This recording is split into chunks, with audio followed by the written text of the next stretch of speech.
Good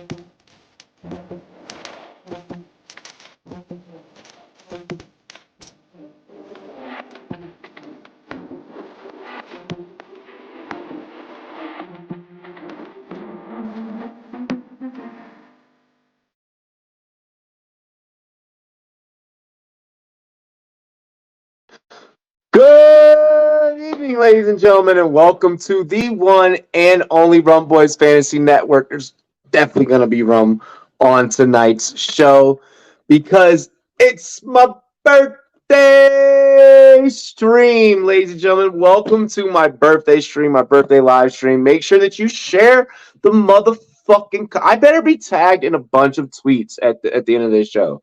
Like, I better be tagged in a bunch of tweets of people sharing the fucking content. Like, that's all that I want. All I want is for y'all to share the content. It's my birthday. It's SFB 13 season. She'll be coming around the mountain when she comes. It's Best Ball Mania 4 season. We're going to be launching a bunch of mock drafts for freaking SFB. We're going to be doing a bunch of freaking Best Ball Mania drafts on this channel. Shit's going down. Most importantly, we're only 84, 83 days away from the NFL season. You see, I'm already rocking the Commanders GLD. ShopGLD.com. NFL season's right around the corner. You need to have your GLD. Yo, Mike, take them to the motherfucking yacht. I bad in Miami when I'm landing, got no understanding. Out of here, I'm burning, or turn me up, you can't understand it. In the club, posted up, they lit up, no matter where I'm standing. Drop GLD for the Cuban link, yeah, you see it there. Might spaz out on some taller shit, no one zero tolerance. Money conversations ain't hard to relate, it's hollering. See my net, they acknowledge it, good friend, go where you're not. Ladies and gentlemen, get your GLD. You see I'm rocking my Commanders piece. Get your favorite team. You got to rep hard, especially when you're going out there to them games this NFL season. Also want to shout out our homies over at All 22. All 22. Ladies and gentlemen, the latest, the greatest fantasy football format. Powered by our homies over at PFF. Big shout out to Pro Football Focus. I need to tell you guys about a little deal. If you were an all 22 member last year, use promo code season 20, you get $9.99, okay? Just want to throw that out there, a little quick promo for any reoccurring. All right, get that $10 price, lock it the fuck in. All right. Also want to shout out our homies over at Champions Round. Play Champions Round. Link is in the description. Deposit $12, turn that $12 into $2,400. Whenever you get 7 out of 12 props over on our daily dozens, over on Champions Round, play Champions Round today. Link is in the description. Yay, yay. Without further ado, we got to get into the cast of crew. One person is obviously clearly fucking running late. But we do have the man that is always going to bring the energy. He's always going to bring the pain.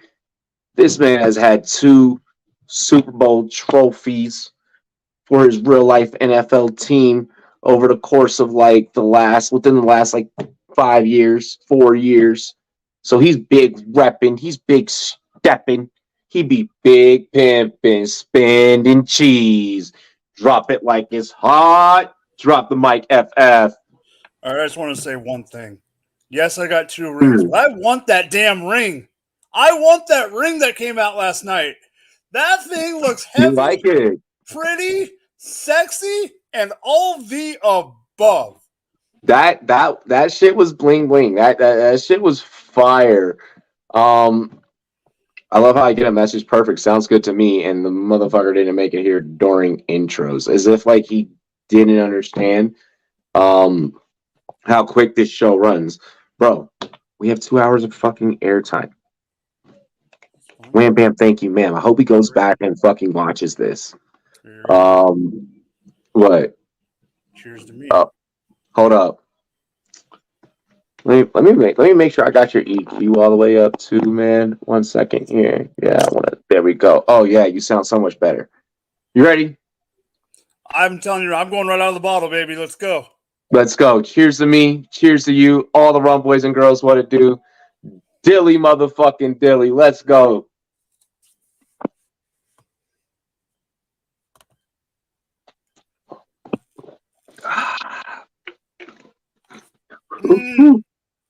Ooh.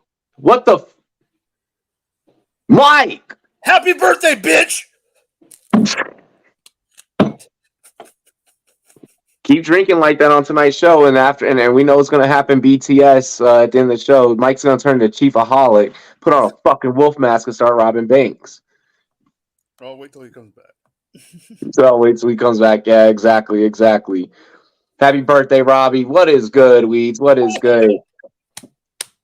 Treat, what's good? I know it feels that one was not gentle at all, mate. Not at all. That was bullet rye, dude. Oh, whew, that burnt. Whew. felt good. I feel alive. Like after the day that I had at work, I feel alive. Oh, Ladies and gentlemen, you are tuned in to the most lit Friday night NFL and fantasy football podcast live stream on YouTube and Twitch. Make sure you hit that like button. Make sure you subscribe to the YouTube channel. Make sure that once again you share the motherfucking content. All right, tell people to show up. Tell people to get here. Mike, I'm ready to get into the first topic. I'm looking at the show sheet right now. I'm ready. I'm ready to talk some sports, ladies and gentlemen. As you know, if you follow the Rumboyz Fantasy Network on social media, he's like I can hear. So he's backstage. He's having technical difficulties. Is actually what it is. That's fine. I understand that. I'll bring him up right when we see him. You got it. Okay. So, as you guys know, SFB 13 season is officially underway. It is Scott Fish Bowl season. Big up to Scott Fish Bowl. Big up to fantasycares.org. This year's exciting. Last year was exciting because there was live drafts. This year's going to be exciting. Yeah, you're a jerk. Because you're going to a live draft this time. I'm going to be in a live draft. I'm going to be in a live draft. And the way that things are shaping up to be is I might end up having to fucking host one of those. Well, we're going to have a lot of drafts going at once. Klug, shout out to the homie Dave Klug, big ups. Klug's the one who DM'd me, clued me in. Oh, he's clued me in first. He clued me in first, which made it so dope. Like I was like, oh motherfucker, like I love you, bro. Well, Nate's going too. You want to know who clued Nate in? Oh, okay. Hey, I'm Geppetto, baby. So yeah, change. That's all. Hey man, it was dope. It was dope the way that like everything happened, like the way the dominoes are falling. I'm bringing real life Rumboyz with me. It won't be the guys that you guys see here. I'm gonna bring the Colorado chapter out. Mike, we gotta get you to open up a Cali chapter, and of people that you hang out with. I do want to say, I will not be doing a live draft, but you're not going to be live drafting. But I am in the SFB, baby. Let's go. Okay. So then while we're on SFB 13, it's just the both of us. Being that you're not live drafting, I am. Do you feel like that changes the strategy at all for you? And as a person also that is in this industry, like how do you feel? Like I'm gonna have. Let's just say this: you're drafting on the 8th, correct? The 9th. 9th. Okay, so half of the live drafts are before we start drafting slow. Half the drafts are after. You better damn believe that I'm texting you Sunday night and asking you what the heck happened in the first couple rounds. So, right? I mean, yes. Well, all right. So, did you look at my? Did you see who's in my league? No, I have not seen. But I'm just saying, I'd be dumb not to. In general, no matter who it is, if I know anyone that's drafting 2 days before we are in slows, so it doesn't matter who it is. I'd be dumb to not at least ask. So we have last year's SFB champ. Oh shit! Stompy Bear Pig. Oh wait, Stompy won it last year. Yeah.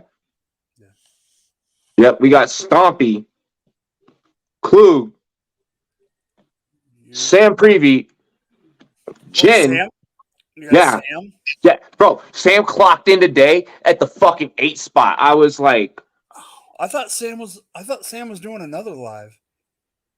yep, well, she's here in Denver. Oh, she is in Denver. Okay. Yeah, we're all here in Denver.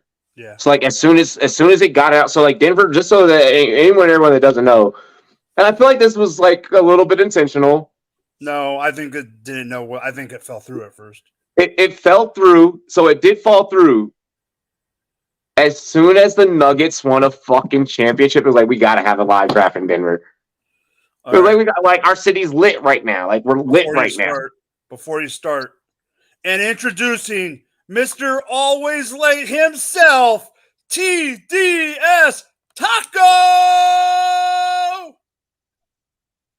and he's muted. Yo, how much worse can like Taco?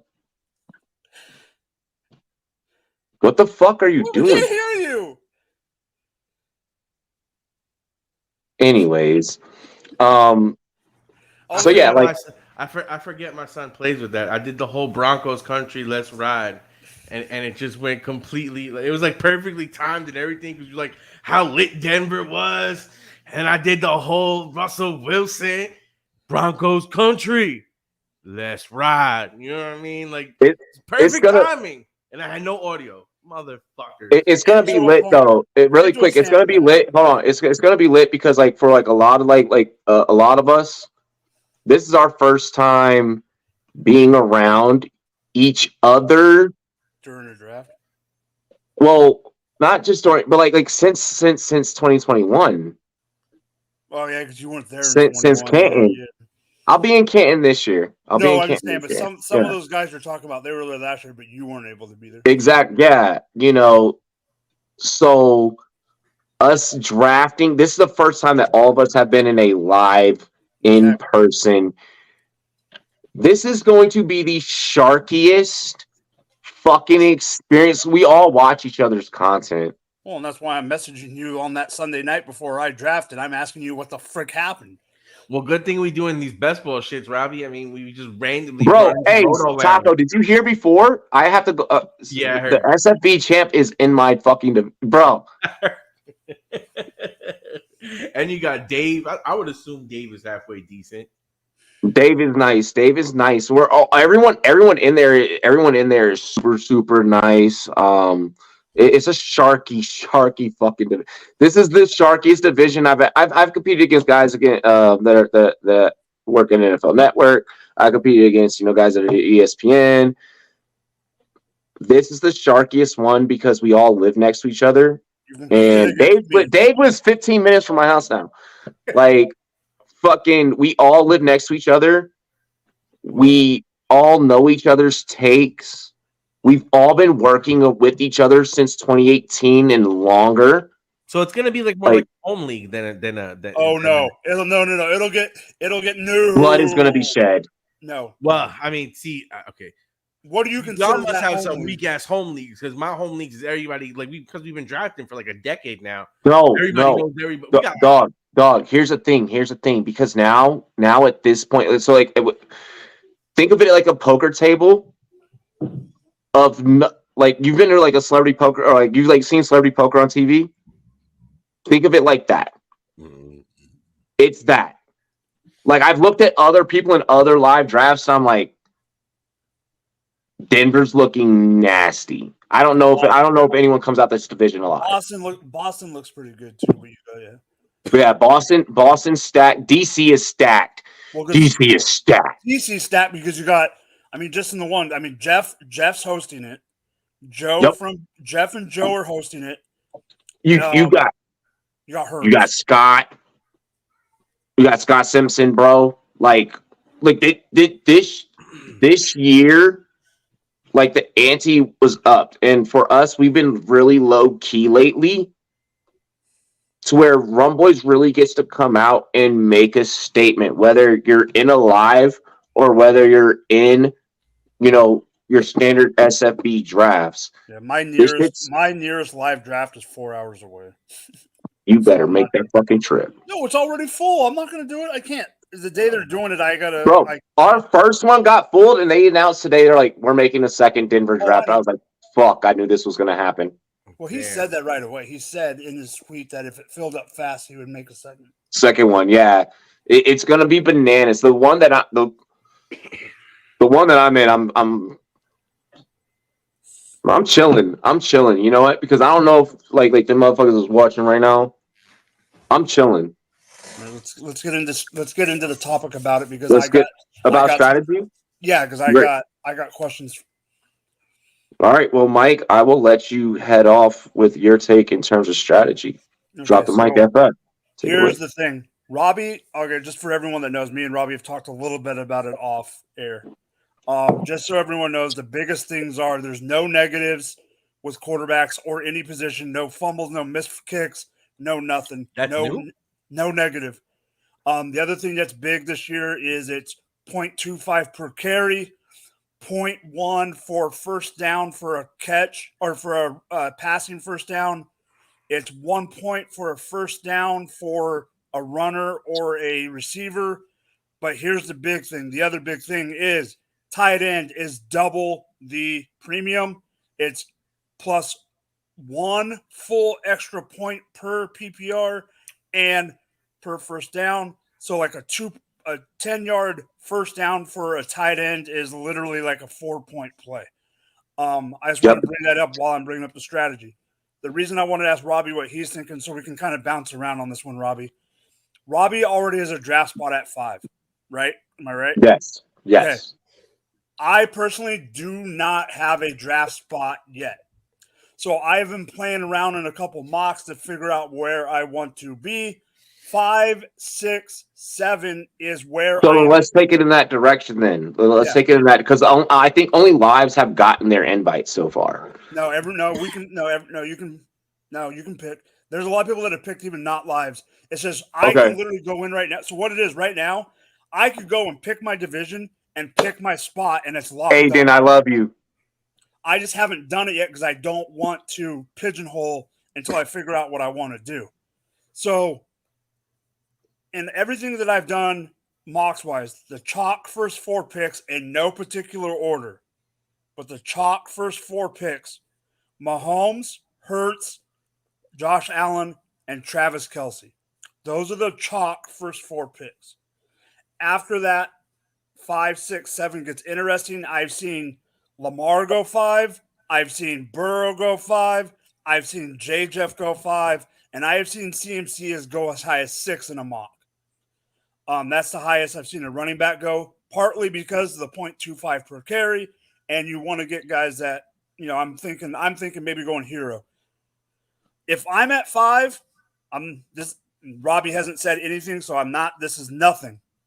If I'm at 5, I already know who I'm taking. And it is a quarterback, and it's probably not who people think. Remember, the rushing upside in this 0.25 per carry also goes towards their quarterback.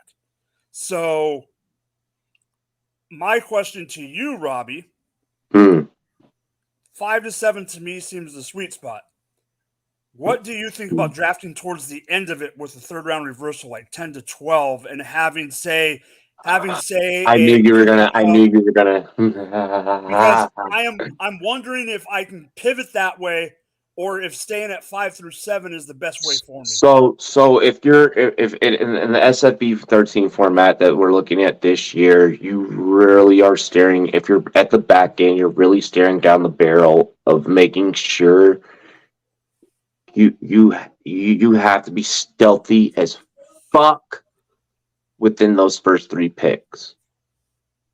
Your first 3 picks determine how the fuck the rest of your team fills out.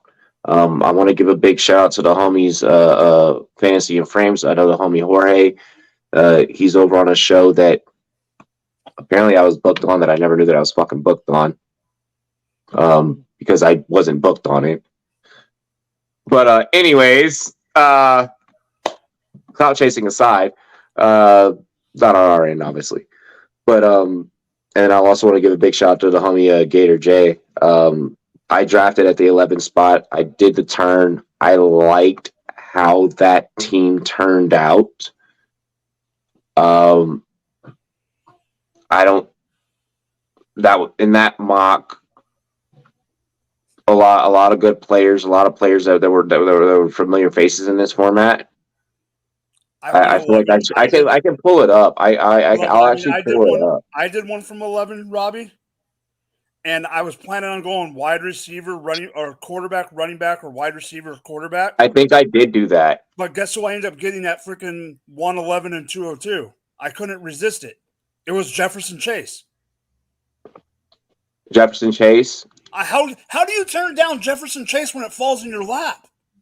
Hang on, let me see. No matter what the formation. I mean, I would take Jefferson, but then I would probably the one that I did at 6. The one that I did at 6, I got Lamar Jackson. I just want to throw that out there. Oh no, I did one at 1 and 2. I'm sorry, I did one at 1 and 2. I did not. I have not mocked at the back end. I think when you look at that though, it comes down to what's your philosophy on your team build. Like if you look at it and like let's just say you go for like the 5 through 6, it's assuming that you have a top 5 quarterback that you like that you want to build around because you really think that they're going to blow up, or you're going Kelsey. I feel like if you're at the back end, if you're at the back end, you put yourself in play to maybe grab a Devontae Adams at receiver. Obviously, your QB2 that you're swinging for later on is going to be a Garoppolo. You know, you can possibly in this format with the stop. Hang on, hear me out, because I haven't even gotten into the way that you can break down the rest of this roster. Yeah, you know, you can, and then you can go with the mayor, you know, triple stack, and if the Raiders can be profitable, you know, at the back end, that's something that is very feasible. And that is something I have seen other people do in mocks. Because in this format, again, going to this high-end premium, all of those things are, you know, they work for you. Or either you can go to Adams, Jacobs, you know that you're going to be able to get Garoppolo later on. Now it's just making sure that you're securing your QB1. Your QB1 can be any high-powered QB that's not already taking in those first couple of picks. I mean, if I was doing it, I'd approach it different. I would try to get a volume upside play and more than likely a running back or a volume pass-catching receiver. I'd be looking at guys like Watson and Wilson as my back-end quarterbacks if I miss those guys. Because I know you're gonna miss them because everyone's gonna go quarterback early. You got everyone's gonna play up. Come fourth round, you're drafting guys like in this type of format. You're drafting guys like Kenny Pickett. You gotta remember, Taco. There is a 3rd round reversal. I know, but that's why I'm saying if you're in the back end, you can take a running back or a wide receiver with that first pick, knowing that with that reversal, you're guaranteed to get. So, which is why you can run the triple stack play here. Now at the rate, you can go Jacob. You can literally go Jacobs, Adams, Garoppolo in the fucking 3rd round with the reversal if you're at 12. And now you're set. And now all that happens from there on, you've already now built this triple stack, and you can now diversify your portfolio because now you're getting the extra 2 points per carry with the Jacobs combo. You're getting the Garoppolo having to move around and shit. And then you're also getting that receiving threat with a top-tier receiver in Devontae fucking Adams, who's going to produce no matter what the team's record is. You know what a triple stack I like is? That's different, but it'd be in the middle. Like, it'd be different, totally different build. The Giants? No, and it's not even a wide receiver. I like the Giants build in best ball. I don't like it in SFB. Deshaun Watson, Nick Chubb, and David Njoku. No, okay, that's a beautiful. That is something that you can in this format with the rushing, with the scoring. I have never ever gone live on a fucking podcast and with conviction said that, hey, this is something that you need to start exploring as a triple stack. In the SFB format, if you're getting into SFB, I'm gonna fucking hit up Scott and I'm gonna see if I can give away an SFB spot. I'm gonna fuck around and give away an SFB spot next week on next week's show. Because like, I mean, like the dream scenario, you get like Barkley in like the second round, then you get Daniel Jones in like probably like the third round, and then you probably fuck around and you get. Well, that's the thing of how high Waller goes, because in this kind of a format, that's why that triple stack could be very. But now at that point, you're also now relying. Okay, well, actually, no, I like that. I like that. No, I like that. I like that. I would run that. I would actually even run that in a best ball. Especially if you're betting on the Giants to make it far in the NFC East, run that in a best ball. What T just said, run that in a best ball. But think about it like this also. If you're getting the double points from the tight end, Waller's value goes up even more. And then when you get the rushing upside, Daniel Jones rushes so much that the same philosophy that you have with Lamar, you could essentially get with Jones at a discounted rate. And then you assume with Barkley maintaining his pass catching and rushing. Well, that's actually an eloquent take. Because, you know, in the SFB format, it is equitable enough for you to go and get Lamar at 5, swing back. You're gonna have to reach in order to accomplish this. I'm gonna be honest. Your motherfuckers is gonna look at you like you grabbed Andrews in the second round. You're gonna grab Andrews in the second round. Well, on the turn, and then what you're gonna do? You're gonna fill the rest of the roster with dogs in between. That's a sexy one. You're gonna fill the rest of the roster with dogs in between, and then you now have the option when it comes around about 6, like maybe like between like round. Yeah, I want to say like around 6, 7, 8. You're now able to kind of gauge, and we'll have enough data to come. You know, I mean, I'll be drafting July 9th, but you know, for you guys that are going to be awaiting your drafts, and you guys that are still awaiting your invites, what you're going to be able to do is there'll be enough data become by the time that you start drafting, and there'll be data still coming out because you're going to be in slow drafts, so that you'll now be able to distinguish who's going to be that one. Is it going to be Odell? Is it going to be Bateman? Is it going to be? And you'll be in a fair shot to grab any one of those other receivers. Think of it like this. Or even you could abandon the receiving game altogether because you now have already gone Lamar and Andrews, and you now can go Dobbins. Yeah, that's sexy. Because think about it, they run so much, and with the bonus points that he's saying that you're going to get for rushes. I mean, again, is it rushing first downs as well too, or no? Yeah. Yep. If you have a quarterback sneak, right? That's 1.25 points for that. And one of the big discussions that we were having in the 5 chat today, one of the important questions came up was, well, how the fuck do you predict first downs? And this is where I'm going to say that you need to be watching film. You need to be this is where you can, if you're a data guy, cool, cheat it, and shout out to my homie Matt Harmon, go get that perception prescription. You know, and that's a good way. But for real, looking at a cheat sheet that's not going to get you a top 100 finish. Watch fucking film. Right now is the time that you need to be going back while you're sitting on the shitter and watching film on your fucking phone. While you got a break, that's what you need to be doing. Like, yo, I got a 10-minute smoke break at work. I'm gonna go outside on my phone, spark up, and I'm gonna watch my fucking film. Like, that's what you that because now's the time, if you're gonna be competing in any of these like type of big formats that we're like kind of gearing this channel towards. And like we're just starting to focus on a lot more, this is kind of where you need to be. These are the things that you need to be doing.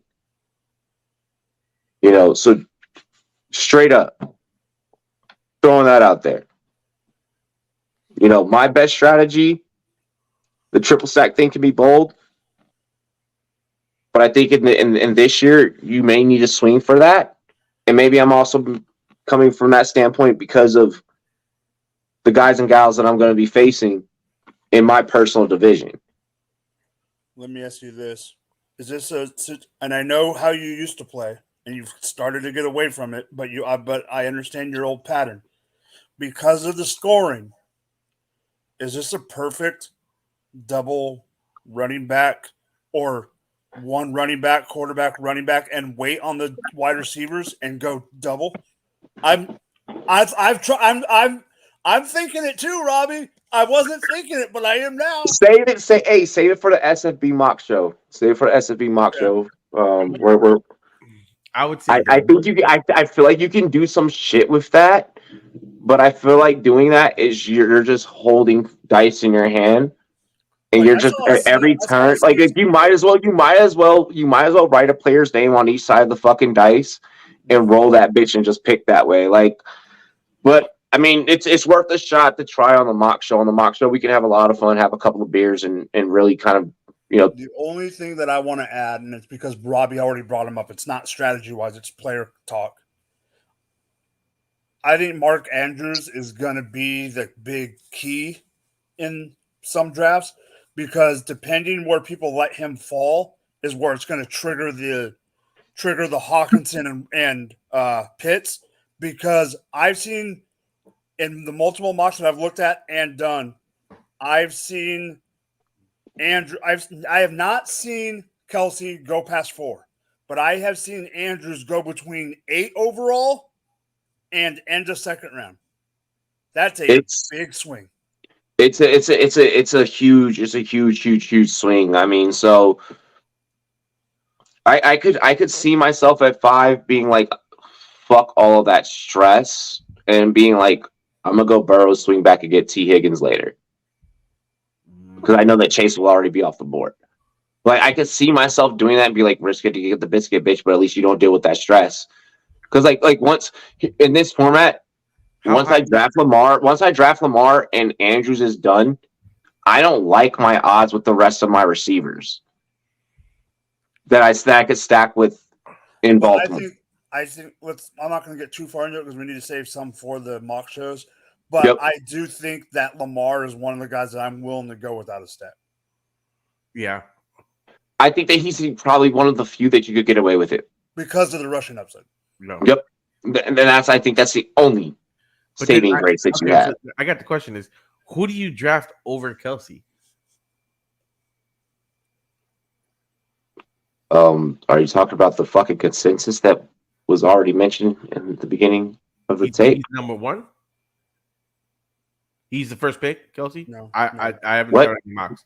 Kelsey's the first pick? No, bro. We already said he's like pick 4 or 5. I think the latest I saw him fall was like 8. I don't think I haven't seen him past 4. I think he's going in the top 4. I feel like the latest. I think I saw him like go like 8 and 1 and like 1. Where would you take Kelsey? He's a first rounder. He's a first rounder. No, I agree with that. You would take him 2? 2 or 3. So who's the only quarterback that you would take over him? Honestly, it depends on your style. I'm not. Because if you're saying I'm not paying first round guap for a tight end. I never have. I never fucking will. But fucking Kelsey plays like a wide receiver at tight end with double points. So then I can just get a wide receiver 1. I'll say this right now with the scoring format and what happened last year in offense wise, I'd be shocked if Hurts is not the number 1 overall pick in the majority of drafts. That's what I'm saying. I'm like, why am I gonna? What the fuck? How much higher was Hurts scoring than Kelsey? Just out of curiosity. Let me find. You guys keep talking. Oh my God. You do realize you're gonna have to correlate the data, Mike. No, I know someone that already has. No, you will because the scoring was from last year is different. No, so you would have to correlate. Somebody has the score. Okay. The stats for this year's scoring. I already know. That's what I do love about these fucking things. There's a lot of It's one of our buddies. Okay. Well, all these nerds out here got the ill setups to convert the numbers. I got it. Don't worry. Just keep talking. Yeah, I was about to say you because I know for a fact I was like, are you about to really do this by fucking hand? Because that shit's about to take you at least 15 minutes. Like it takes He's like carry the 5, divide by 4. no, Square root. it's a lot. No, No, it's trust me. Like no. it's a formula. Like you would literally have to figure out well based on this scoring. Yo, anyone look.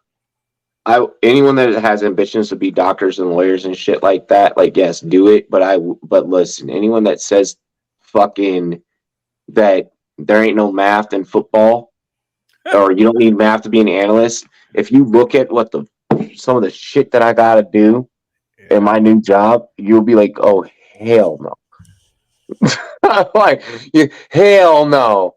The homie BKB is in the chat. What's good, yo? BKB was here before we even hit 1,000. A lot, everyone, pretty much a lot of people that are here. Our routines are always here. Or we'll be here before the 1,000. But yo, big shouts to BKB. He was like here when we were like 500 motherfucking subs. Cheers to me, cheers to you, all the Rumboyz and girls. What to do? Shout out all of our Rumboyz up in Seattle. Cheers. So then, I mean, based on what we're hearing here, what do we got like in the top 5? And I guess this is for you, Robbie. But I mean, top 5 running backs in SFB for this year, you would say. Like I mean, top 5 running backs in SFB are pretty much it's gonna be top 5. You know, like CMC's gonna be fucking one. Like that's to me that's such a chalk question. I mean, do you put Taylor in your top 5? Jonathan Taylor? Do you put Jonathan Taylor in your top 5? Jonathan Taylor is interesting in all formats, not just SFB. Yeah. Just because I see a lot of people backing out of John Taylor right now. Yeah. And a lot of people, which allows you the ability to buy low at this point of the year.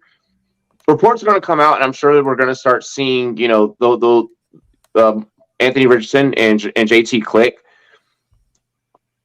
Right now, it's just all speculation. There's not a whole lot coming out of Colts camp in regards to those two. But I mean, I think that Anthony Richardson and Jonathan Taylor are going to be able to provide you kind of almost that they don't have a second back in Indy is the problem. So having a running quarterback helps take that edge off. Think about it, how the Atlanta Falcons were with Michael Vick before they were able to add TJ Duckett back there with work done. It was very two-dimensional. And then, once they had when they added work done, to the equation, it made, Duckett be able to be a little bit more, productive, and then you had the DVD set where it was, Dunn, Vic, Duckett is how the sets would go. And you could call the plays by that. If it wasn't Dunn running, it was Vic getting ready to run. If it wasn't Dunn and Vic, then you knew that, again, that's how nasty they were with that I formation. I could see Indy not this year, and maybe not that combo this year being as productive, just because they're going to be figuring a lot of things out. They're going to be retooling. If they get a second back next year, or if a second back emerges even this year that can be productive, I could see something working out to where Jonathan Taylor is Jonathan Taylor's still going to produce fantasy value, but in a big format, maybe he's not going to get you that championship, And I think that's what the discussion amongst the industry is right now. So you wouldn't put him in your top 5, is what you're saying? He'd be I don't think that I would. I think that if I'm I'm in the draft room right now, if we fast forward to July 9th right now, it would take the room would have to force me to go Taylor. Taylor's one of those guys where you'll rank him in the top 5 sometimes based on name. But when it comes to actually drafting him, you would probably look another way when push comes to shove, kind of thing. All right, I can't find at this moment. Yeah. How many games does Baker Mayfield start for Tampa Bay this year? I mean, who else does they really have? 6. You think the other kid's gonna take over? Trask. No, all right. I'll go 8. I'll go 8 for Baker. Do the Cowboys look at trade? We're not there yet. We're not even. Stop. You don't let me. They're probably going to push for a playoff spot. And with Jerry Jones' age, I doubt you try to start over at QB unless you have an alternative. No, we have plenty of. All right, so that's like all SFB talk. We showed a lot of love to SFB 13. Let's really get down to brass task. I want to take a trip out to Chirac really quick, for real, for real. We gonna head over to Chirac, but we ain't stepping on old block. And we ain't over there with 63rd. We just chilling over by the Bear Stadium, okay? Chirac, leave us alone. We are peaceful here.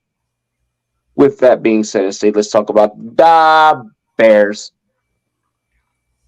Who do you realistically feel is going to emerge in this brand new, completely retooled offense as the wide receiver one? Yeah, RP Vaughn. Vaughn! Fucking, Go like, ahead, Tom. who do well, before, I just want a preference. We're talking Mooney. We're talking Moore. We're talking Claypool. And don't forget, I'm saying it because he's not here, so I'm allowed to say it. Commit. No, let's not forget. Let's not forget about geriatric Velus Jones, baby. He is still on the roster. He's still in the wide receiver room. We have to give his name some respect. Fucking Velus Jones. BKB, that topic is definitely coming up. Yeah. So, well, Taco just walked away for some fucking weird reason. I'll go. Because I don't think this is close, in my opinion. So I think it's closer than people think. I think it's closer than people think. Fine. No, that's fine. And I think I know where you're going. But I did see a tweet today, and I just want to preface by saying this first. This shit gets spicy. I did see a tweet today, and this might be what you're talking about.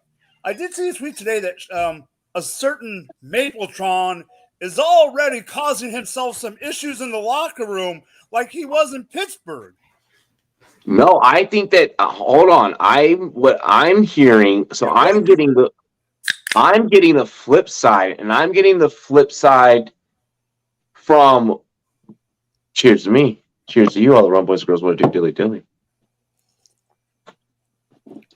So I'm getting the flip side, and from what I'm hearing is that, and then again, this is also where both of us as guys have been doing this for a long time, we're going to have our different sources.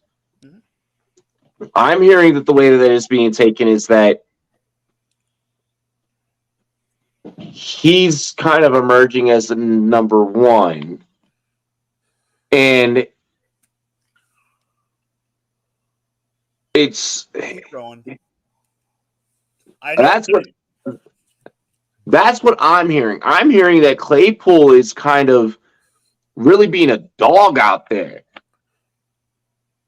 Yes, dilly dilly with the black flag emoji. Let's go. All right, so I'll let you talk about him a little bit more in a minute because I already know what's going on. But I can tell where your head's going. I personally think that the number one wide receiver on land down under. Hey, what's up, Daniel? What's up? The beard. Hey, I'm almost there. Was not on the team whatsoever in the year 2021. It is the guy who can't get off the four touchdown years. He's gonna have more than 4 touchdowns this year. He's got a quarterback this year. Yes, he didn't have a quarterback with Sam Darnold. I'm admitting it. That is DJ Moore. I don't think that Justin Fields is. I need to see Justin Fields in action. I will have some Justin Fields in leagues. Whether that shakes out to be redraft, dynasty, etc., yet to be determined. Okay, let me ask you a question because this matters in this discussion because I already know what you're going to tell me. If I made you pick one of 3 quarterbacks, are you right now this year? Are you picking Sam Darnold, Justin Fields, or Baker Mayfield? That's not even a discussion. It's Justin Fields. But that's my point. That's who freaking. My point is that's who DJ Moore's had to catch from. So even though Justin Fields isn't a great thrower, I've never been a DJ Moore fan in the fucking first place. How dare you? He's from Maryland. How dare I? Do you know who was my first major film breakdown mentor? Fuck DJ Moore. There's a man who wore that Panthers uniform with pride, who let you know that he would smack you so hard that your mama would feel it. I know who you're talking about. You can't live everyone up to him, though. When he walks on the field and it's like, should I draft you on my fantasy team? You probably just best as a flex. DJ Moore to me will never, after that speech that Steve Smith gave DJ Moore, but he's wrong. It doesn't take much to be the number one wide receiver in Chicago. Yeah, I agree with you on that one. And nah, bro. You have a lot of Chicago's offense has always, since even back in the day, even in their heyday, Chicago's always played big. No, they played big. They played big. So where does Moore fucking fit into that scheme outside of running in the slot? Bro, I'll tell you this: Claypool ain't it. You getting a lot of negative reports coming from multiple sources. I don't think that the Bears are it at this point. The fact that realistically within a fucking vacuum that we have to have this conversation, fellas, it is 84 days away from kickoff, and we still don't know who the wide receiver one for this organization is. It's 84 do you know what we're doing? Do you know what we are doing? We are assuming. We are assuming that it's going to be DJ Moore. Listen, Robbie. Are we in hot take do you know the principle? Do you know the principle of where they traded more? It would make more sense that they have more invested in. I mean, let's compare the trades. When I look at the film, if from a fantasy standpoint, if I'm fucking drafting Justin Fields, you know what I'm doing? I'm going tight end late and I'm grabbing Cole Kmet because that's probably my best chance of getting touchdown points.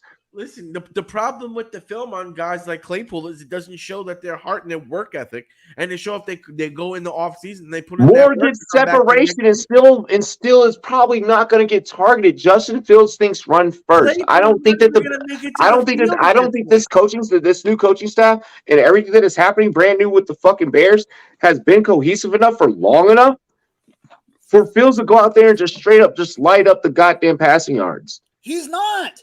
I never once. But here's the thing: you on this team, and Taco, back me up on this because I can already tell you're thinking the same thing I am. Yep. On this team, you need a number 2 wide receiver from a stud passing offense will get you number 1 on this team. Yep. Meaning, I don't think that DJ Moore has the ability to step up.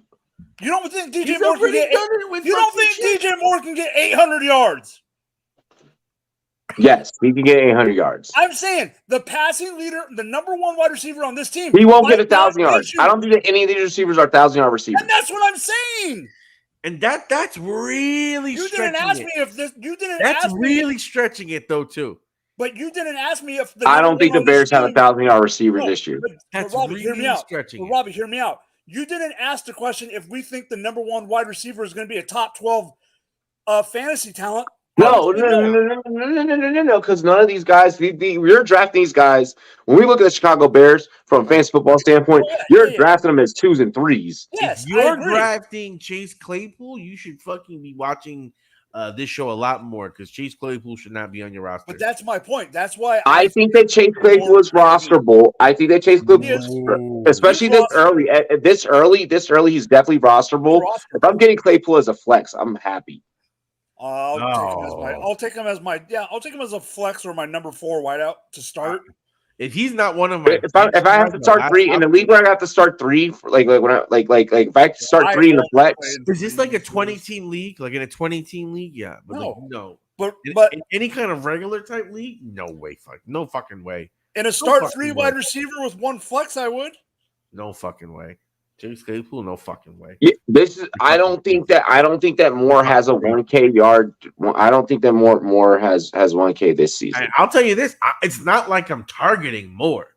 Truthfully, I'm not targeting it. The only person I'm maybe targeting on that offense is fucking Foreman because he's going so goddamn late that. But hold on, Taco. But here's the thing: we have to have these discussions because we're entering the point now, and we're entering where we are, where you have to be optimistic and you have to be looking at everything.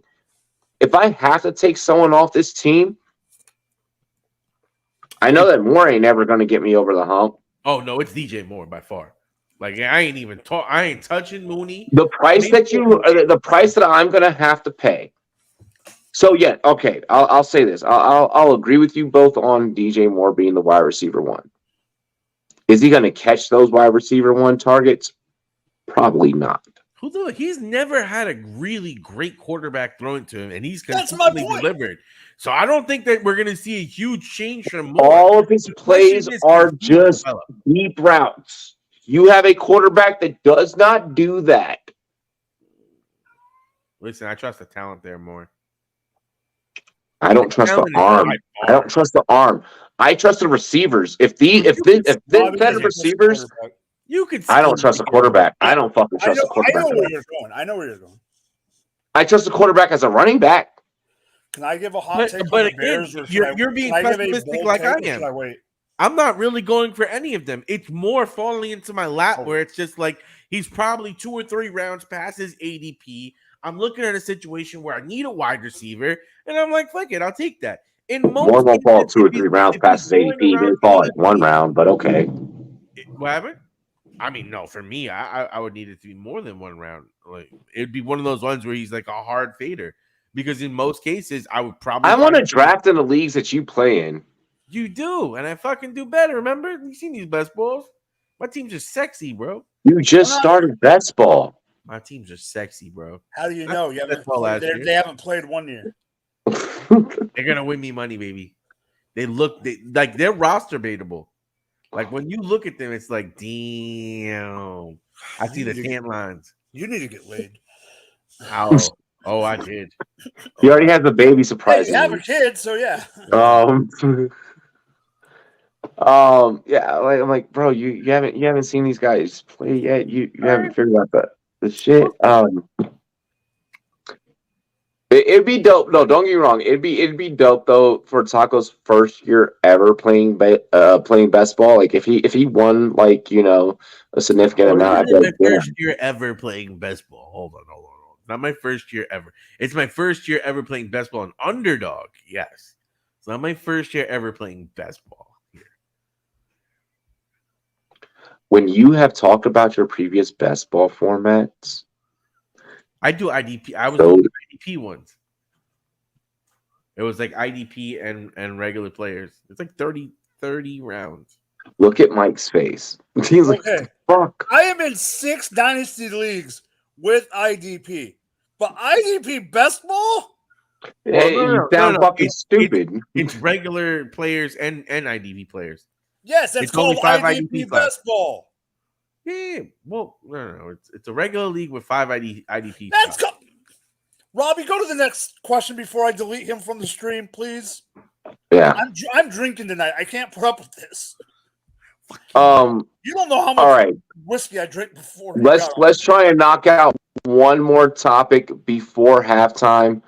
I'm gonna pick an easy one actually, because on the other side we have a lot. It's gonna get real analytical. It's about to get real debatey, real quick. Motherfuckers will probably fight each other on the second half of the show. Can we talk about Stephon Diggs, or is that after? That Stephon Diggs is probably going to be after Stephon Diggs, and some of the more controversial shit's probably about to be in the halftime. Okay, go ahead. Yeah, I'm gonna take us to Netflix really quick. Oh, I knew it! Damn it!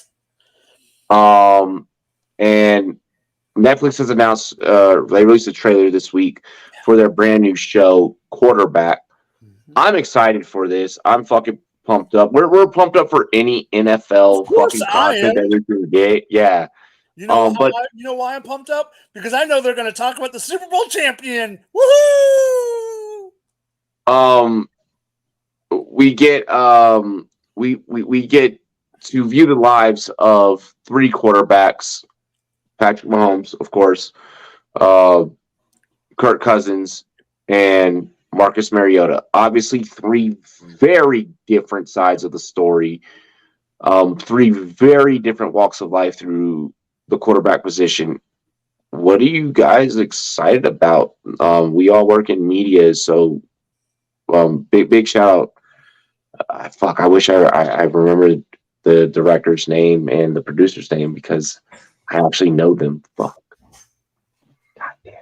Go. The one thing I will say is I heard there was a few things that they brought up. One is from the same producer. For people that don't know, I know Yeah. Robbie. It's from the same producers that did Friday, the QB1 for the high school that Justin Fields and a couple other guys that came up were on. Spencer Rattler, blah, blah, blah. Yeah, I'm trying to remember his fucking name. I can't remember the name, but they're the same producer. Not the same director, but same producer. I know this motherfucker, bro. But besides picking three quarterbacks in the different spots of their career, because that was on purpose. The other thing that was on purpose that they didn't show in the trailer, but I did see in the article that I read a few weeks ago, because obviously I'm going to pay attention to it no matter what because my quarterback's on it. And I'm going to pay attention to it even if he wasn't. But obviously I'm going to pay more attention. There is going to be some Christianity thrown into it. That's part of it as well. Yeah. They didn't show that, which I'm okay with. On a joking side, I have one thing that really bugged me on the trailer. And I'm joking, but I'm not joking. And both of you can already guess because you guys know me well enough. They showed Brittany Mahomes way too much. I'm sorry. She does not need to be on the show. She's going to annoy the F out of me. Honestly, what I think that is going to happen is that, all right, so you fellas, and I'm not just talking about us here on the panel. Let's think about our audience. He said his old age, Robbie. It gets the best of us, mate. Yeah, you saw that face that I made. Everyone has ladies. Oh, and during the off season, your lady wants to chill with you. The best way that you could get her to watch something about football is put a woman that's dealing with football on the screen. That's why they watch All American or whatever other Friday Night Lights. Like, look. This is for the best. We don't like Brittany Mahomes, but they do, and that allows us to be able to watch the fucking show as a family together. So I'm gonna say this is all men out there. Yeah, I know. Shut the fuck up and deal with it. You know the reason. I'm not bringing it up because it's the wife. I'm bringing it up because of the whole. I'm bringing it up to save millions right now. I'm trying to save lives. No, So- for real. I did hear they cut Jackson out. Yeah, they cut Jackson out. Taco, how do you feel about this, man? I mean, Mariota, Cousins, Mahomes, very different walks of life, very different careers, very different storylines. It's gonna be a lot of off. I got a couple things. First and foremost, Robbie giving Briz advice, takes notes. thank the producers for cutting Jackson out of the show. Congratulations, big ups. That's one big one right there. That would definitely ruined the experience. Like fucking cringe TV. I don't need that. Second, I like how they did that shit. It's like the small, medium, and big fries. Like you got Marcus Mariota fighting for his job. Can he maintain it? Then you got like Cousins, like the definition of just like average. Like, you know, he might make a Pro Bowl, might not make a Pro Bowl. He's just like that guy. He's not ever going to win you a playoffs except once. Like, he's not going to win you a prime time. We're not going to talk about that right now. Yeah. You know, but like, you know, he's that guy. He's like, he's getting paid. He has cockiness. He has bravado. He wins some games, but doesn't win enough games to like, he wins regular season games. You know, he does his thing. But then you get, you know, the new beast, the new holder of the throne. Who's the new holder of the throne? Oh, well, I mean that's quite obvious. The current king, Pat Mahomes. Are you going crazy right now? Oh, okay. You're going in reverse. I was like, you better not say this about Mariota. you're forgetting about the king here, because this man is balling. He's redefining what the position plays. We're talking about the show. The Yeah, show. Focus on the show. Stay on and topic so we can get in a break. all right, but what's going to be cool is seeing him behind the scenes, because he seems like a really funny guy. Like, just even when Chase was trolling him, he immediately came back. He has personality. You hear about the stuff with him and Kelsey. I think it'll be really interesting. You probably see Kelsey on the show a bit too. I bet that'll be fun. Okay. I like that. That's look, I'm excited to see the different, for me, it's the different walks of life. Just because I've given a good portion of my life to this game, playing in media, and I've known so many different players on just different levels. So to be able to see the most important fucking position on the field, I don't give a fuck. Like, as a receiver, I make you look good. As a corner, I prevent bad shit from happening. You know, but I'm not the most important. I'm not the person that has to know every play and has to put in the extra work. Like, I have to know a fucking route tree, bro. What I have to do on this play? You said this word. Okay, I run this route. So I'm excited to really just get a deep dive into how these different guys prepare and how these guys, game plan differently. For those of you that play fantasy football, honestly, these things make a difference. That's one of the things that has actually made this channel a big differentiator in the industry, is that we know how certain players react to certain situations because we try and get as close as we fucking can. At least I do. And then I take that information after I do it, I pass it on to everyone else. So I'm excited for this. And like I said, just looking at how each one prepares. I'm pretty sure that the preparation for at least Cousins and Mahomes is probably closer than we think. It's just that Mahomes can't get over the playoff hump. And maybe through this we figure out why he can't. Maybe we find that it factor that's lacking. Or maybe it's just one of those things where it's the talent gap is just, Well, wait, we'll get into that. We'll get into that later. Don't want to go too deep into Kirky's. Other than that, anything that we want to add to the Netflix topic? Well, speaking of shows, the Hard Knocks, that's interesting. But It's on HBO. Yep. The Hard Knocks is looking for a fucking team. I think Detroit might do it back to back years, they say. I don't think it'll happen. I don't think it'll happen. I don't think the league would allow that product to be put out. The 4 teams that they could force are declining. Like, I don't think the Jets want it because they got to break in Rodgers. They don't need like the extra media and shit, Like, that's the last thing you want to do is break in a new person and have to deal with a whole bunch of extra fucking Depends shit. on how you look at that. New York is always about money. Let's go ahead and here, give me 1 second. Let me see what music video I want to play. We're gonna play All I Need, and then Mike will select the next video after this one. Probably go plot. Yeah, I'm thinking plot after this joint. You just switch up the order. I got something I'm gonna do. I'm gonna do something else. Okay, all right, bet. Music video, commercial, music video. Bang. 5, 4, 3, 2, 1. Hey, what's up? I'm Size the Artist, and I'm in my jam with JBA. Let's get it.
Massage the artist.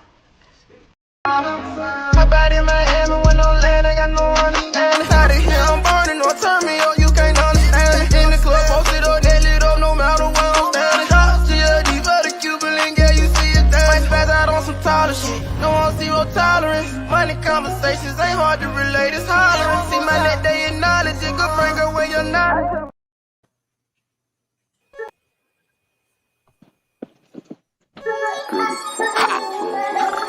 Yeah. Leo. Yeah, Leo. 17 on my wrist. Yeah, move smart, take a lift. Yeah, buy tickets, take a trip. Yeah, punch you in your fucking lip. Yeah, time change for the shift. Mind change for the switch. Yeah, blind man with a blick. Yeah, if mind jam, it's a risk. Yeah, I'ma just get a bazooka. Yeah, I'ma throw dimes like I'm Luka. Yeah, I'ma just kill like Fallujah. Ain't no running from Aruga. Yeah, I'ma just pull up and shoot ya. Why would I ever salute ya? Telling you I'm from the future. Bitch, I would never recruit ya. Hitting the blunt and I'm locked in. Sparking them up, got a boxed in. Wondering where's the boss been. You cannot talk when you cross friends. I'ma just take off on offense. I hope you know that we not friends. I'm sick and tired of nonsense. Yeah, what are my options? Whoa, yeah, I'ma go harder than ever. Ain't it better late than never? Yeah, I won't fumble under pressure. Yeah, I'ma move smart like a professor. I'ma just teach him a lesson. Yeah, I'ma just ask him a question. Wait, tell me this. Tell me, why do you switch up on all of your people? Why? It's so crazy. Why? How easy people switch up on you. Tell me why. It's hard to find people that are really with you, that'll ride or die for you. Yeah, to the end. 17 on my wrist. Yeah, move smart, take a lift. Yeah, buy tickets, take a trip. Yeah, punch you in your fucking lip. Yeah, time change for the shift. Mind change for the switch. Yeah, blind man with a blick. Yeah, if mind jam, it's a risk. Yeah, I'ma just get a bazooka. Yeah, I'ma throw dimes like I'm Luka. Yeah, I'ma just kill like Fallujah. Ain't no running from Aruga. Yeah, I'ma just pull up and shoot ya. Why would I ever salute ya? Telling you I'm from the future. Bitch, I would never recruit ya. To the people who doubted me, you should know you ain't getting nothing out of me. And you could be mad at me. I ain't quitting cause it ain't my anatomy. Nothing can shatter me. Ain't doing shit with the knives in the back of me. Can't be on the track with me. Cause to be honest, your music is trashing me. You should be shot on the spot. Yeah, anybody like you need to rock. Only one shot from the Glock. Yeah, running some pass on the block. Yeah, I ain't got time for no loser. Yeah, so I'ma just have to remove you. Yeah, cause I gotta change my maneuver. And I see no chance to improve ya. Sometimes people can't be fixed. You just gotta let them go. It's what's best for you. You gotta look after yourself in this world.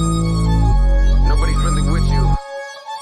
Yeah, 17 on my wrist. Yeah, move smart, take a lift. Yeah, buy tickets, take a trip. Yeah, punch you in your fucking lip. Yeah, time change for the shift. Mind change for the switch. Yeah, blind man with a blick. Yeah, if mind jam, it's a risk. Yeah, I'ma just get a bazooka. Yeah, I'ma throw dimes like I'm Luka. Yeah, I'ma just kill like Fallujah. Ain't no running from Aruga. Yeah, I'ma just pull up and shoot ya. Why would I ever salute ya? Telling you I'm from the future. Bitch, I would never recruit ya.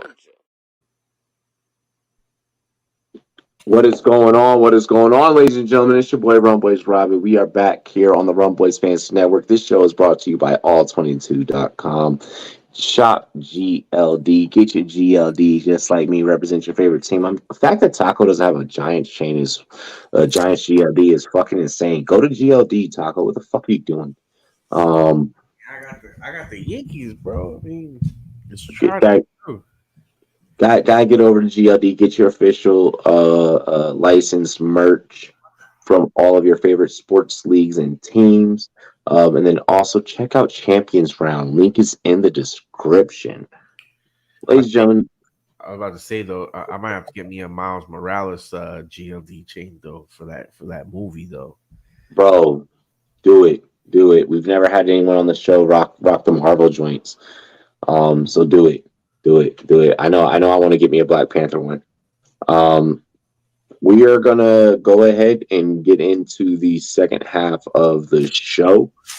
We're going to kind of pick up where we left off, for real. And we were already kind of talking about Kirk Cousins. We're going to touch on Kirk Cousins a little bit more. We were in Chirac at the beginning of the show, earlier in the show. Kirk Cousins? Yep, we were going to talk some Kirk Cousins. We're at the point like heading into the season where we start like getting like super like particular now, and have some of these discussions. We were in Chirac at the first half of the show. We're gonna go ahead, hop on the bus, and drive all the way up there to cold ass Minnesota, ladies and gentlemen. Minnesota. As we take a trip up north, what are our thoughts on Kirk Cousins? He hasn't exactly been the guy to get this team over the hump. We're not worried about fantasy football takes on this one. This is straight up pure 100% NFL. Let's give him hell. Taco, I'll let you take it away. He may not be the guy, but damn, it's hard to get a starting quarterback in general. So it's hard to move off of him because it's like, what the fuck are you getting? You know what I mean? There's teams that have been in limbo and sucking and going through the quarterback carousel for years. Team to look at is like the Jets. They've had They can start getting ready for Shadur. What happened? They can start getting ready for Shadur. I don't think they'll be close enough for Caleb Williams or Drake May, but they can start getting ready for Shadur. I mean, what fan base wants to see their team intentionally be bad unless your team's already bad? This is a team that was in the playoffs, that won a division, that was, looking, in their mind's eye, I know they thought they should have beat the Giants and they should have been a team that would have gone far, and they didn't. And I think we're going to save that take for July. You give Kirk one more shot to run it back. And after this, now, did he sign a new extension, or is it this? No. And then that's why we're having this debate. That's why we're bringing this debate up. Especially with it being probably the last year in his contract, if I believe. You gotta let him ride. You let him ride. You give him the season, and you see where the chips go. You already cut bait on Cook. And to your point, the Vikings are in that position, obviously, of letting it ride. But there's 31 other teams looking at you, homie, as if you could even be a bridge. And yeah, exactly, it's not his regular season resume. It's not his regular season stats. It's his playoff resume that will always fucking haunt him. In the primetime games. I mean, that's one of the biggest ways he was known of being so bad in primetime. The primetime games aren't as bad when you look at when you look at the fucking playoff resume. You're like one playoff win, one. You've been in the playoffs with two different fucking teams, and you only got one. And the only reason why you got one is because of a fucking. It wasn't even you. Mike, what are your thoughts? How was it not him? He threw the pass.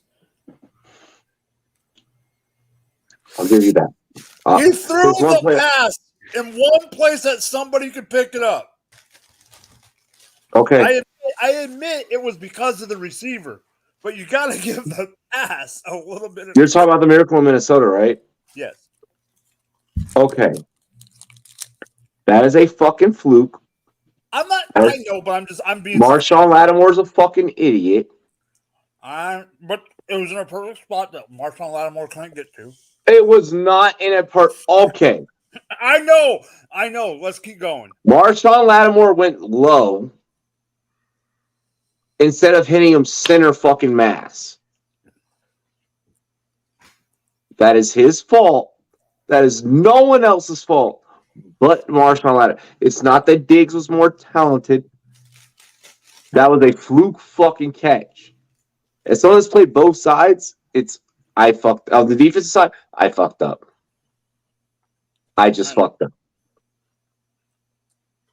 So realistically, does Kirk really have that one win? If it's not for that catch. Okay, he's got to win, but here's what I'm going to say. Kirk, with the big contracts, having one more year, all that. Oh my God, why is that? Why is he there? Okay. I'm watching PFL on freaking ESPN, and Flavor Flav is in the front row. Hey, did Ali's grandson just fight? Has he fought yet? Right now, he's which one is he? Is he Trammell? He's Walsh. Trammell, I think. Hold on. He's on right now. Ali Wash is on right now. Boom. Is that who that is? That's Yep. Muhammad? Yep. Okay. Go ahead. Yeah. What's Flavor Flavor's in the front row with him. Yep, So you're good. with the big contract, with them cutting, I'm going to go a little bit away from Cousins and then circle back. They didn't cut Dalvin Cook just to cut his ass. They didn't let Patrick Peterson walk just to let him walk. They're getting ready to rebuild. I feel like they're getting ready to rebuild. They want to rebuild. They're not taking offers for Danielle Hunter just to take offers. They're in a crisis when it comes to the salary cap. Having Cousins leave it next year, whatever. I know this year, like Taco says, he's this year, maybe one more year. I know you're bringing up Sanders. Me and you have different opinions on that. But here's the thing. We will do a show on that. We'll do a segment. Maybe it won't be this show. Maybe we do like a lunchtime show or something, like, on the day off. Yeah, like.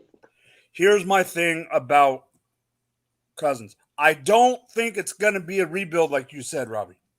I think it's going to be a rebuild, but I think they're hoping. Keep going. I think it's going to be a short rebuild. Oh, wait. Flavor Flav's in the other guy's corner. I think it's going to be a short. Oh, my God. That doesn't sound good. I think it's going to be a short rebuild, Robbie. I don't think they're looking at a long rebuild. I think they're looking at a short rebuild.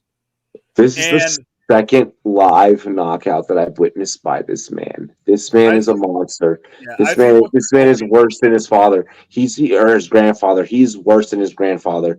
Oh my God. There's Layla. Oh God, he's more powerful than Layla. And Layla's the most powerful female boxer I've ever seen in my fucking life. Oh so God. How's she related? Oh. Is it Layla's? Yeah, yes, Layla's son. That's Layla's son? Yeah. Oh God. Oh, we're in for a reign of terror. Oh gosh, we're in for a reign of terror. So, oh Lord.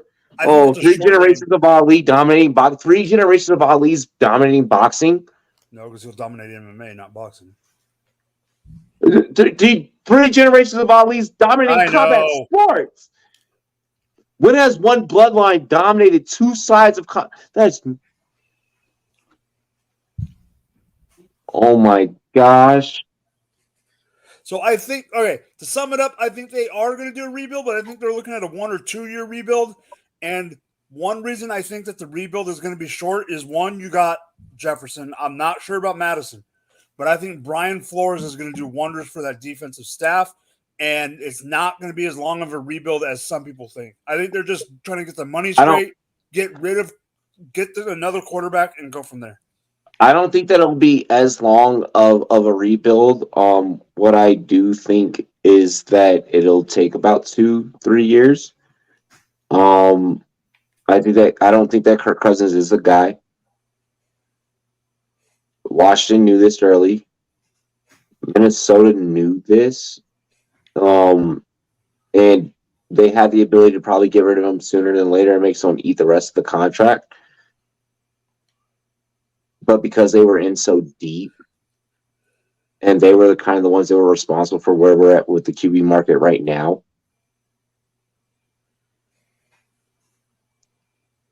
they have to kind of rely on their loyals. Minnesota, you're stupid. I don't know how you're going to continue to build an organization. It is what it is, but Kirk Cousins isn't him. And I want to slide in a random fucking topic right now. We were not going to talk about fighting at all tonight because we were saving that for International Fight Week, honestly. We were going to build up International Fight Week on next week's show. But is this possibly... I see this Gracie comment here. So I just want to say before you are the Alis or the Gracies the top of the combat sports world? Okay, before we go into it real quick, I want to say I looked it up real quick. He is Muhammad Ali's grandson. He is Layla Ali's nephew. Nephew. Okay, yeah, that's what it is. Yeah. It's her sister's son. I have my reasons why I feel like the Ali bloodline is better than the Gracies. The Gracies only grapple. These motherfuckers, like Biagio was ready he was ready to wrap up at any given moment. He was ready to do what he had to do if he had to do it. This knockout power is insane in this bloodline. This is now the third generation of Ali's. Third fucking generation. And I didn't get to see Ali fight live, but I grew up with his fights passed down. I got to see Layla fight live. Yeah. Same here. Multiple times. And now I'm seeing the grandson. I think that we're on a new level of combat sports bloodline that we've never seen.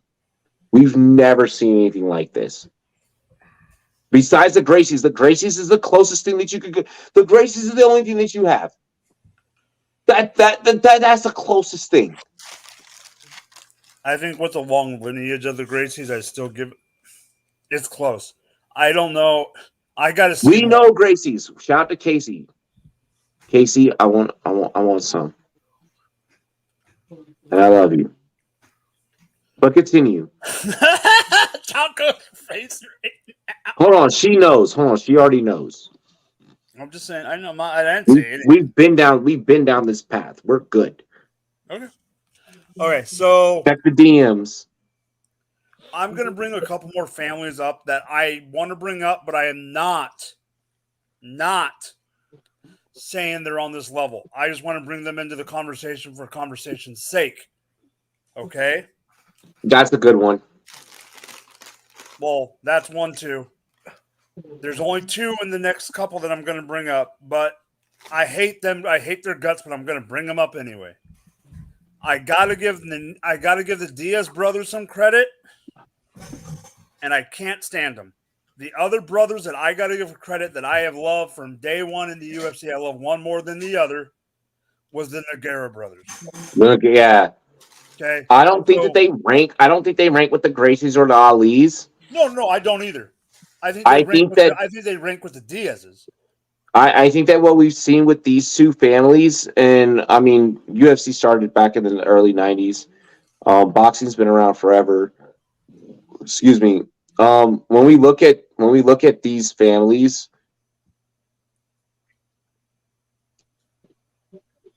there are people in our chat right now that are getting to experience an Ali for the first time. You'll never fucking know what it's like to see an Ali knockout ever again. Enjoy this man while he's in his fucking prime. The last Gracie that we saw fight a week ago, 2 weeks ago, sucked ass.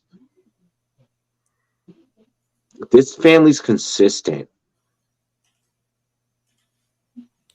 Enjoy this shit. Ride this motherfucking wave. I am officially a Biagio Ali Wash fan. Set it on record. Taco, go.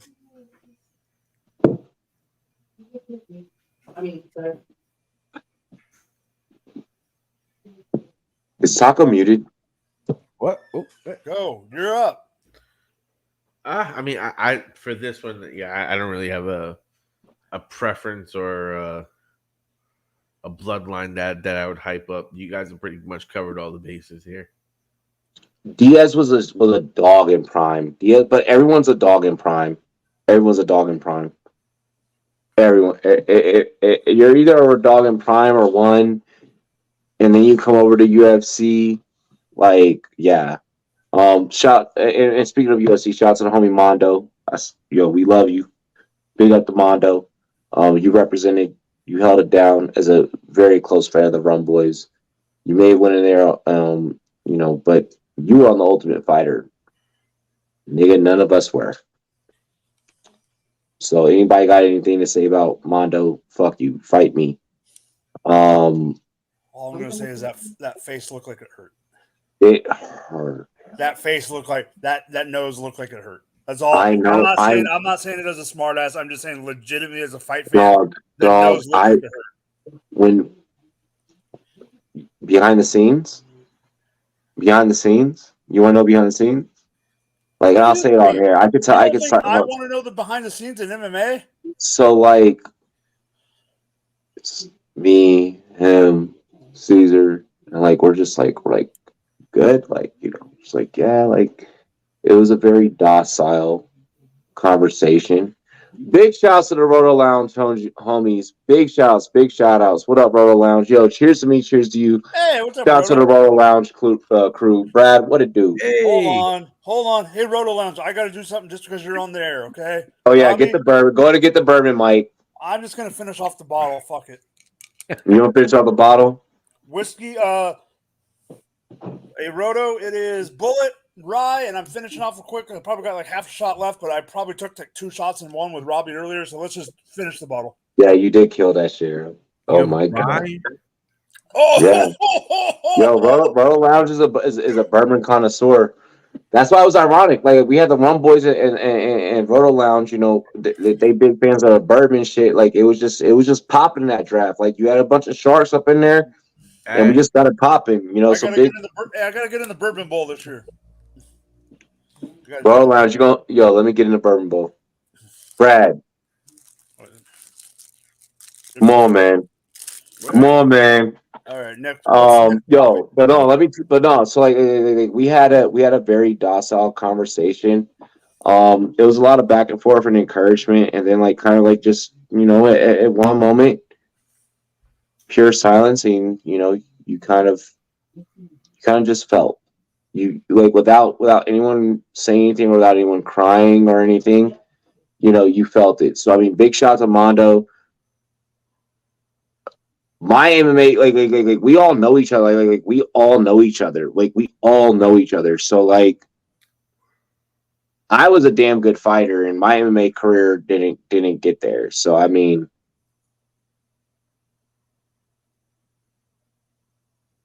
I can't say shit. Like, bro, you were on the Ultimate Fighter, and like we sparked like as kids. So all I could do is show respect. And he's done nothing but show us respect. Like he shared our shit before on Facebook and shit.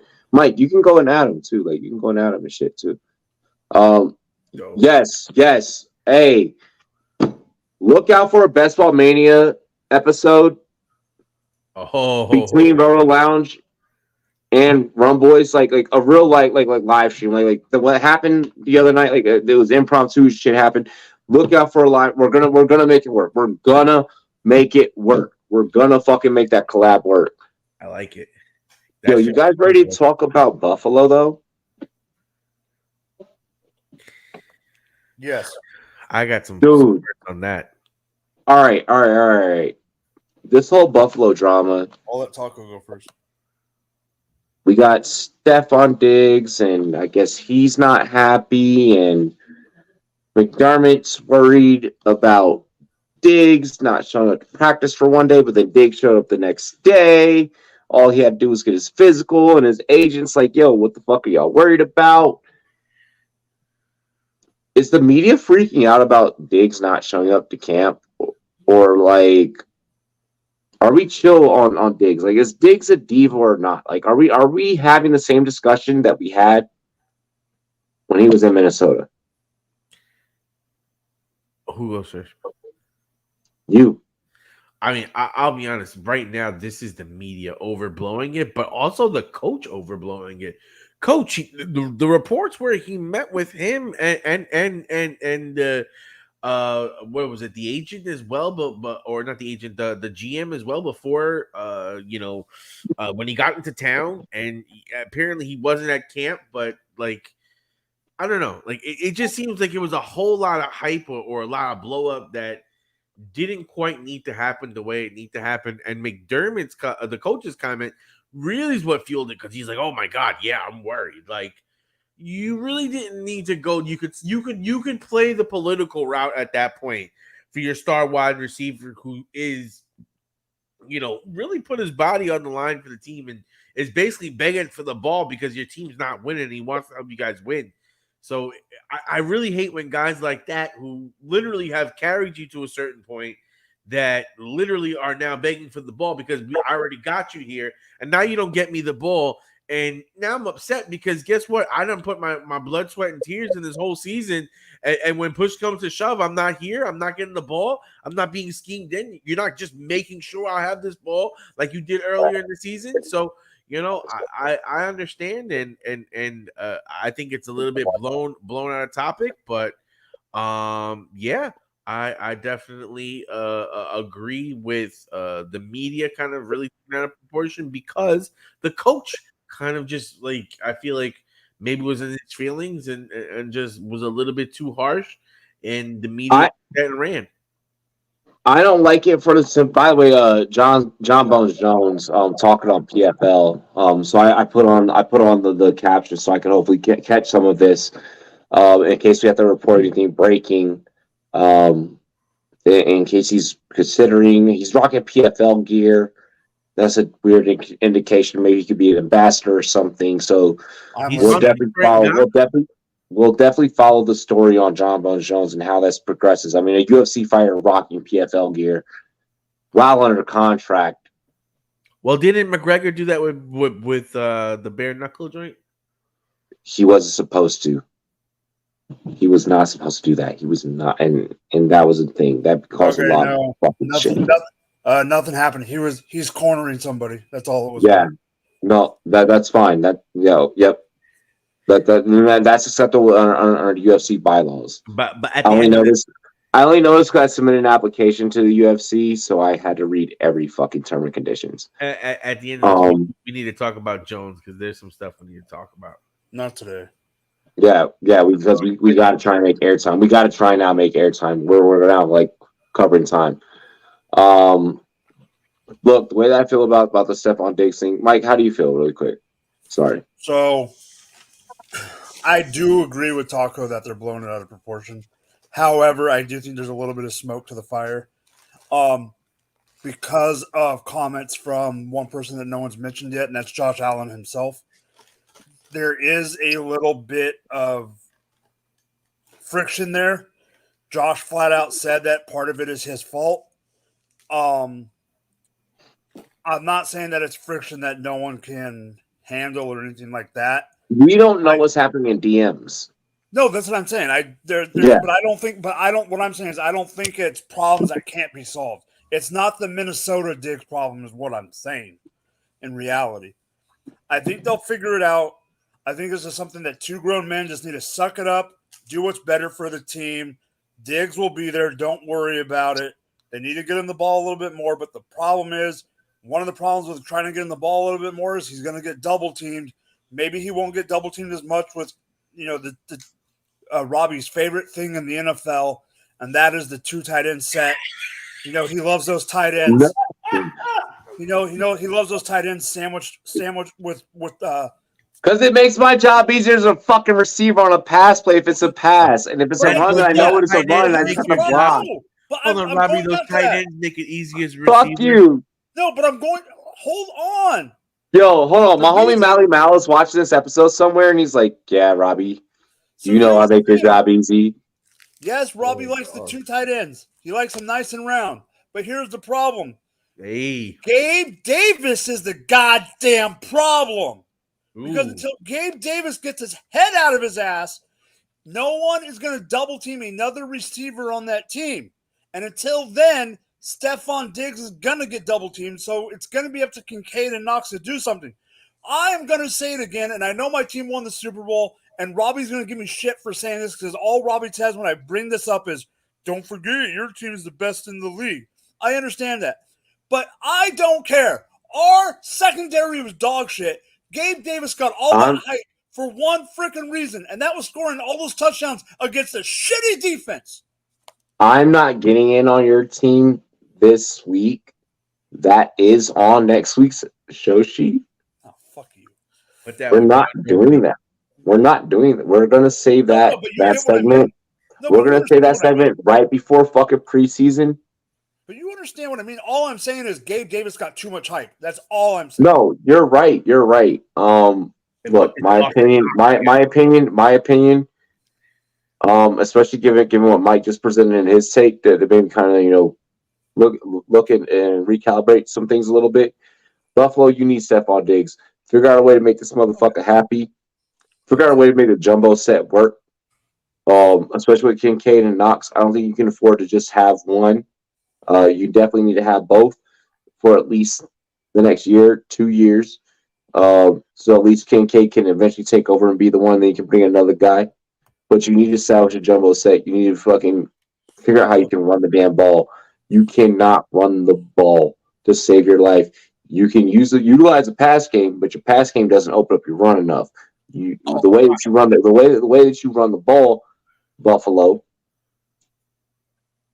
it's predictable.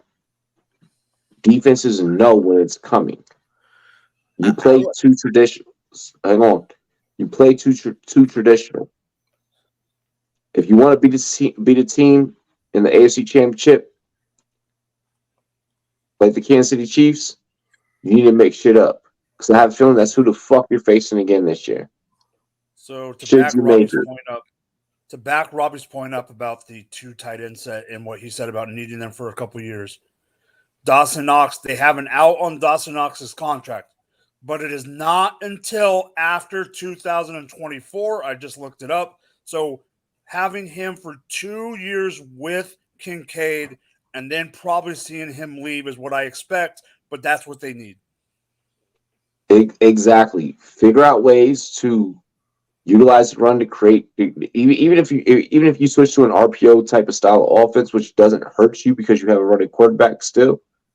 And a big boy. He's older, but you got a running quarterback. He's a big motherfucker. You got to run a quarterback and go out there and gallop like a stallion. You need to find ways to open up this running game so that running game can open up the passing game.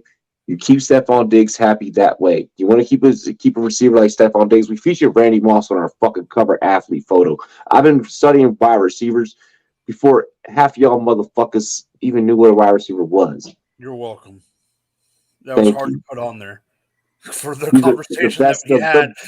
The best wide receiver he is ever. Not. We will get to that later. Is. No, he is yes, not. He is. But I put him on there for you, yes, not he because is. he's the best. Yes, he is. He is the best wide receiver ever. He is the greatest wide receiver ever. There will never be anyone that ever graced a fucking football field as a wide receiver better than Randy Moss. It's Randy Moss. It goes Randy Moss, Jerry Jones, Chris Carter, Art Monk. I didn't know Jerry Jones played football. Or not. I said Jerry Rice. I'm drunk. And I'm not. I just drink a bunch of whiskey. But no. Like that's how I feel about the whole Diggs situation. Next topic I kind of want to get into and cram into here. Let me just double check this, make sure I got it.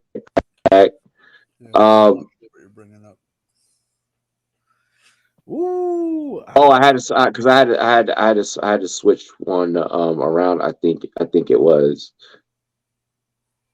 Oh no, we already talked about. Okay, cool. The San Francisco 49ers find themselves in a true quarterback competition.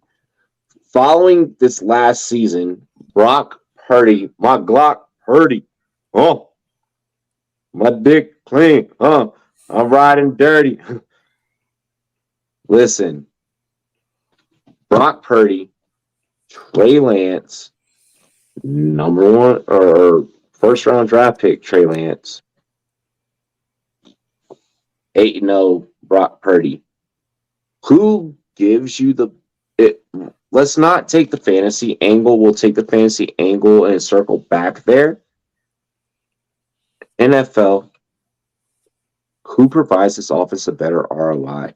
Because I want to know from like the sportsbook angle what you guys are thinking. Like if it's Trey Lance, what are you thinking? If it's Brock Purdy, what are you thinking? Because I think the books, this is a conundrum. This is the one conundrum from odds makers. And I think we can beat them on this. Mike. Okay, so this is a very big conundrum for me. Partly because I hear about it more than either of you two. being on the goddamn West Coast. And right now, there's not a lot to talk about the Chargers yet, and there's not a lot to talk about the Rams yet. And because the Niners are front leaders, even though I'm further south than Frisco by a long shot, Robbie, like you know, I'm still hearing stuff from Frisco. Yeah.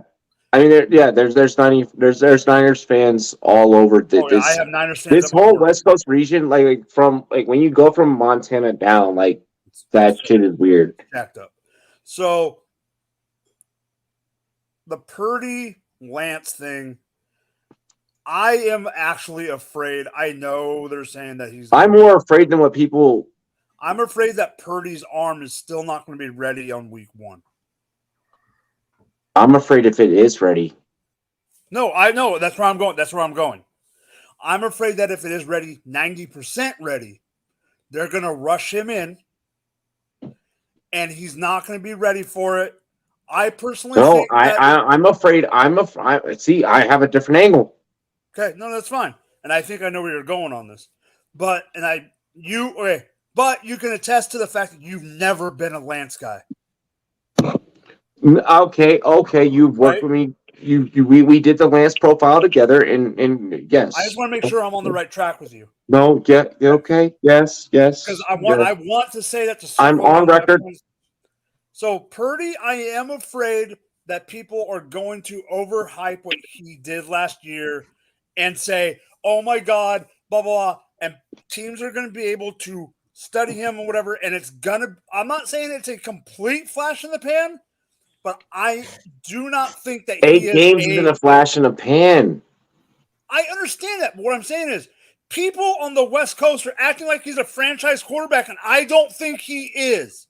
That's all I'm saying. We're not. I don't. Okay, I don't think they have a franchise quarterback on their goddamn roster. Say it with your chest. I don't think that they need one, and I think that they realize that, and that's what makes shit scary. Okay, Robbie, I'm not saying this because of things. I'm not saying this jokingly because who I've liked in the past. Okay, but to me, I'm sorry, you're gonna give me shit about it, but I'm being serious on this. There's not as big of a difference as people think between Trey Lance. So many more knockouts between Trey Lance and Sam Darnold. There's not as big of a difference as people think. I'm not disagreeing with that. No, I'm not disagreeing with that. No, I just want to remind people. What I am saying is that in terms of what I have seen, in terms of QB competency, yes, Brock Purdy already impressed me before he was drafted. How many quarterbacks have come into the league and done something, and everyone thinks they're the shit? I'm telling you right now, Matt Castle. Mark Sanchez. Matt Castle. I never felt like Castle was him. Sanchez did something. I never felt like Castle was anything. Sanchez gave me a glimpse with yes. But Robbie, Purdy is different in the essence to where I know that he's going to shut the fuck up in color. Lance gives me Mariota vibes. But what you're saying about Castle is what I'm saying about Purdy. I'm saying it's. But what I'm saying about Lance is what I've said about quarterbacks like Mariota, and Mariota was a little bit before this show could get established. If I would have been on air that back then, the exact same thing that I'm saying about Trey Lance is what I would have said about Mariota. And I know you enough to know that you're telling the truth. I don't feel, from an NFL standpoint, Shanahan's having, being here at home base in Denver, Shanahan's being in Washington. What I know of the Shanahans is that we can plug and play and we can make things work. There's no sense in them working and operating Trey Lance when he has the instincts of trying to, and from what I've seen, put a game on his shoulders and carry himself. After the pressure he has gone through and the scrutiny that he knows he has gone through, mentally speaking, I see a Mariota effect taking place where it's like, you know, you're supposed to be him. You know, you're supposed to be the shit. You're underselling right now. Is this league too big for you? And I feel that way about Trey Lance. And I'm not going to stop feeling that way about Trey Lance until Trey Lance finds a way to shut me the fuck up. No, you shouldn't feel you shouldn't feel different. What I'm saying is, I just don't think Purdy is the Glock master that you're saying. I think that Purdy is going to bang on bitches. The vibes that I'm getting from Lance, because Lance is so high in the draft order, the vibes that I'm getting from Lance are Mitchell Trubisky. He's going to be a career backup by the time. I feel like Purdy can overcome the circumstances, given the offense that Purdy has presented. If Purdy was on any other team, I would tell you no. Okay, can I say one Purdy thing? in a Shanahan system, I'm telling you that you're wrong. Can I say one thing quick to Taco? Because I just heard what Taco said. Taco said Trubisky's gotten to the playoffs. The Bears got to the playoffs in spite of Trubisky, not because of Trubisky, and that's a big difference. And that's a fact. We were a podcast. I'm not taking that away from him getting to the playoffs, but they made it to the playoffs in spite of, not because of. Just like, you know, if Lance would have played last year and just played mediocre and the Niners would have made the playoffs, I'd be saying the same damn thing. Yeah. No, that's straight up. I don't feel like the way I feel about Justin Fields, I have more film on Justin Fields, and the kind of vitriol that I have kind of towards the Justin Fields, I feel that kind of towards the Trey Lance, except Trey Lance doesn't have the resume to be able to back up to where I can have that vitriol. You know, so I'm having this for no reason. If you're watching this show and you want to be optimistic towards the Trey Lance, I'm not about to fault you. Wait, what the? I would, if I'm in a best ball mania, and let's say my strategy is 4 QBs or 3 QBs, maybe Brock Purdy is 3 or 4.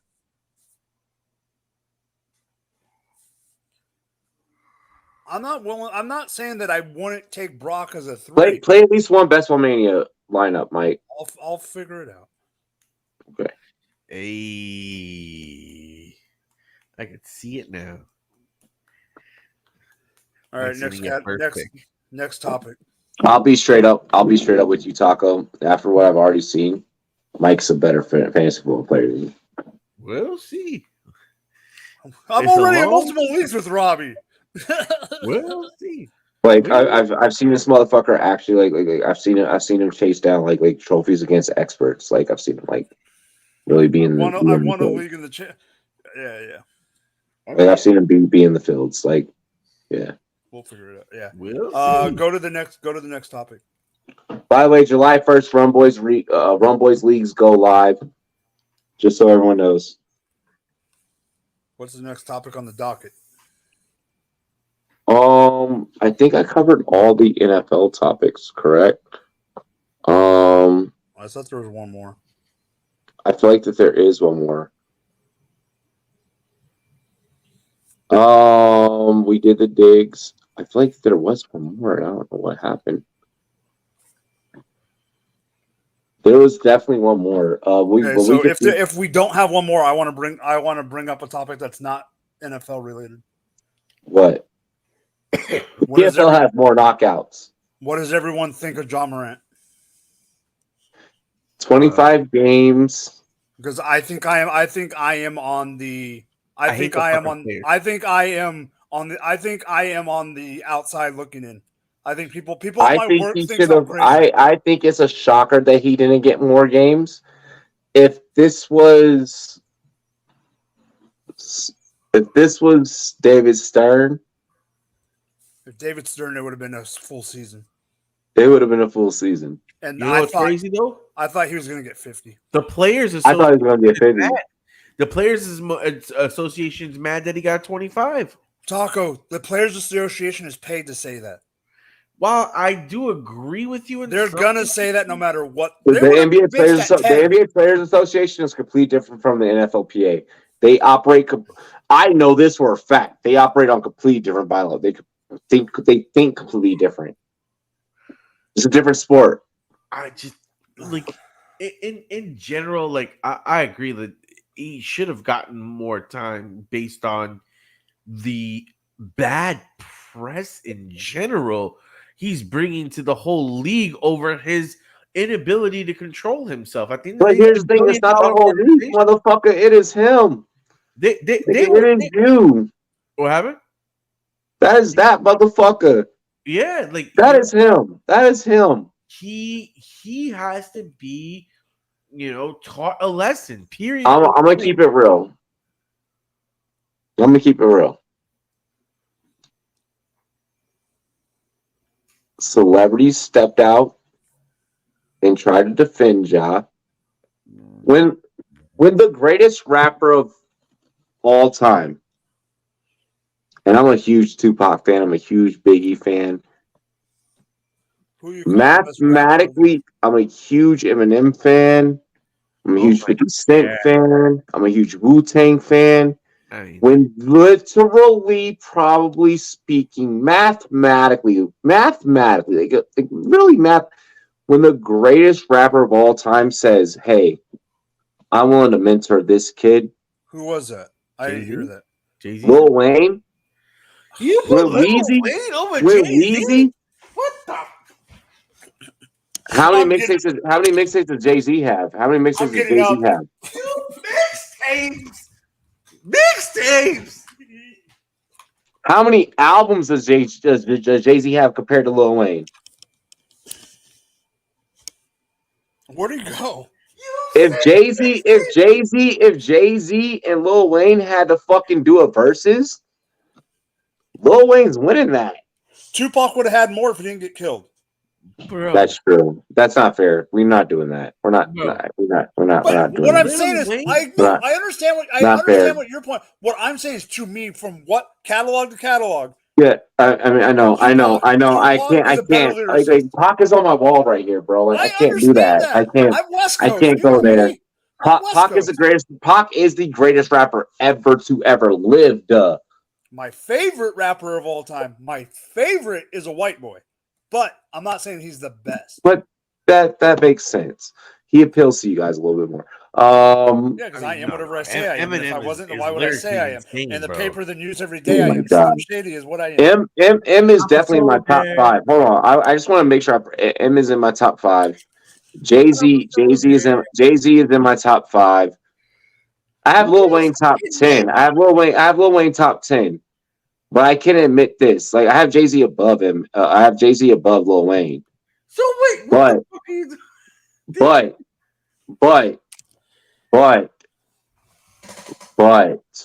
that is a personal thing in my opinion. If we go by numbers, there's other people that would say what numbers? If we go, he's going by album. My God, Drake fucking bro, go to Google. Go to Google. And okay. If anybody tries to tell me that Drake is one of the best, I will slap him. I mean, Drake is not even in my top 10. Drake is probably 12. Okay, what's the difference between Lil Wayne and Drake? Drake has no mixtapes, bro. He has no mixtapes. He has no mixtapes. He came back from mixtapes. That's how he got started, was with mixtapes. No, he did not. He had one mixtape. That nigga had one mixtape. That's because even when fucking Lil Wayne had a record contract, he still didn't get enough. So he had to put out mixtapes. This man was just in there recording all day because. What are you talking about? Wayne has more songs. Who has a bigger catalog than Wayne? Name one rapper with a bigger catalog than Wayne. For real. Name one rapper. Name one rapper with a bigger catalog than Wayne. Probably the fucking next door neighbor of some fucking schmagegi down the block with his own fucking. Okay, some fucking shemegi down the fucking block, you bacon, egg, and cheese eating motherfucker. Like, get Nigga, the take hell your out ass, of here with fucking that go mumble rap fucking shit. ride the E My train, man is you on dumb. Cody for most of his fucking verses. He's like, get the You fuck fucking out of here. maricon. Fuck you. I don't know why I do this fucking show with this guy. You say Drake has no mixtapes. And fuck you. Comeback season was a fucking Comeback season was fire. I'll admit that. Comeback season was beautiful. It's a fucking work of art. Comeback season was a fucking work of art, okay? I'll admit Drake that. was a fucking thing, bro. It was like with Kanye. Like I'm not Kanye. Oh my God. I'm not debating this with you. I'm not doing this with you. I'm not doing with this is not the show for it. Kanye's crazy ass over fucking Lil Wayne. Kanye over Wayne? Kanye's crazy ass over Lil Wayne, yes. Kanye does. Nobody has a catalog. All right, honestly, okay. If we just take mixtapes, the only person that can fuck with Wayne is 50. That's it. No, we don't really go. Okay, No, you go like Gucci, maybe Gucci, Gucci, maybe Gucci, because Gucci on the mixtape tip. No, maybe stop, Gucci. Stop. Let me talk. No, stop. Let me talk. You're about to say what I'm saying. Let me talk. I just looked it up. XXL. End of 2022, according to them, the largest catalog was Gucci Mane. That's what I was like. Gucci's the only person. Like, just because you have a big crappy catalog doesn't fucking. What do you mean? Gucci's catalog is fucking flyer. It's fire, bro. Go listen to Gucci right now, bro. Gucci's mid, bro. Gucci's like when you go to the store and they ain't got no exotics. You're not from where I'm from. I'm from Virginia, bro. Yeah, I'm from Virginia, so I grew up between the North and the South. So, like, for me, I had real hip hop, like that, like where hip hop was born in New York. So I had that shit, I had that influence, but I also had the South. But then when I also lived on the West Coast, I got to appreciate that shit. Like bar for bar, I'll put Fabulous versus fucking Lil Wayne, and I'll Fabulous versus Wayne. Bugging. Fabulous versus Lil Wayne. Bro, my roommate's from New York, bro, and she wouldn't even say that. Nigga, you bugging. I would say Fabulous versus Lil Wayne. Fabulous versus Lil Wayne. Shut the fuck up, Taco. Because you're talking about mixtapes and shit. Wayne would win because Fab has a lot of dope mixtapes. The soul tapes. The whole Cold Summer tape. The whole Cold Summer tape. Cold Summer series was fire. Look, this is a football show. We just got off track. We're done with tonight's show, though. We are done. That John Jones Tyson Fury hybrid fight. I want to know what the fuck that means. Tyson Fury will win it in a boxing match. He said something about hybrid match. I don't know what that means. It'd be like a PFL match. So the first round would be striking. The second round would be striking and grappling. And then the third round, what is it? I forgot how the third round. Or no, it's only. Yeah, the third round's full on. So like the second round is like it's like you can grapple, but you can't really grapple. You can punch and grapple, but you can't use like kickboxing and like exactly. Yeah, like you have to limit so like in order. So like one thing I will say about the PFL that's different than the UFC is like you really have to be a martial artist. So you have to know how to use your shit. Yeah. At the right time. Yeah. One UFC does hybrid. And that thing about John Jones, he's a submission fucking artist. Like you go into a fucking MMA arena with him, Tyson Fury's done in fucking. He's like a boa constrictor.